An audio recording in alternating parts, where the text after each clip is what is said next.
His parents, Glenn and Lucille, otherwise known as the Fox, and Lucy. Gary has three sisters, Linda, Glenda, and Sherry. He has three stepdaughters, Sandy, Shelley, and Lori.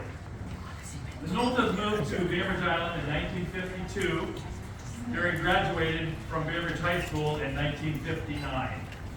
Right out of high school, Gary was hired by the Seattle Post Office. He joined the Bainbridge Island Fire Department in 1962 as a dispatcher, which he truly loved that job. He enlisted, before he got drafted, in the Army in 1963, where he served as the paymaster, leaving to Gary to get the only desk job around. He told me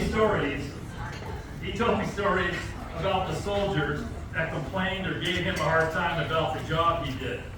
Mysteriously, some of those soldiers' paychecks would end up somewhere around the world. You never mess with the paymaster, Gary said. After Gary returned from tour in the Army, he returned to work at the post office, where he worked for over 40 years. Part of that was, I think he worked in high school, he worked in summertime in the post office, and then did it full time. But over 40 years in the post office, both in Seattle and in Bainbridge. And that's where he met on his route his lovely Paula. He also returned to his volunteer duties at the Bainbridge Island Fire Department, where he put in 59 years, as we all know. Very proud 59 years.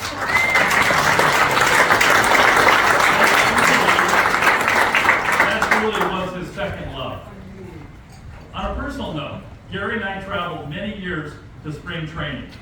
And I could sit here for hours and tell stories of our adventures and fun in Arizona. Most of them I could tell.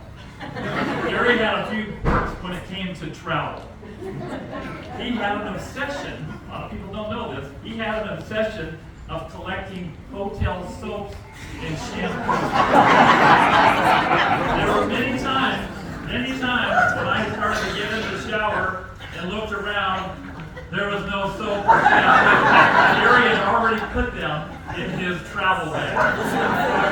Hey, Nolta, you mind if I, take a shower here? Come on, help me out here. While sitting around the table a few days after Gary passed and sharing some of our favorite stories, I told Paula this, and she laughed and she said, "Let me show you something."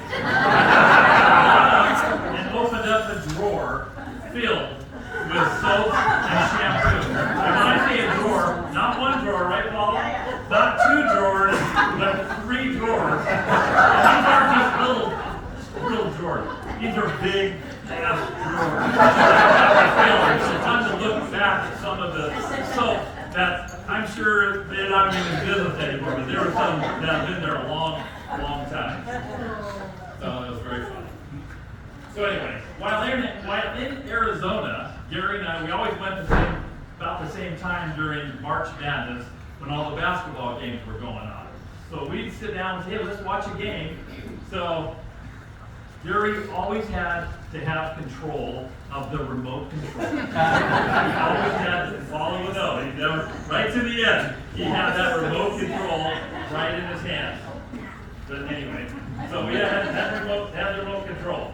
We would be watching a game, and a commercial would come on, and what do you think? Gary would start his surfing the channels. And he would start surfing the channels, and I'd say, hey, Nolta, do you mind if we get back to the game here? Let's say it's going to be over by the time. So it would just drive me crazy that he would just do his own thing, but after all these years, I let him do his thing. At my mom's memorial, I was the one passing the microphone around to share stories. I was standing next to Gary when one of the speakers was going a little long. I looked down and Gary looked up at me and he goes, "Get the hook." I about busted a gut. So before it can be said, Dave Goldsworth, "Get the hook." I will turn it over to Brother Walter. So thank you so much. so much. Gary, we love you, brother.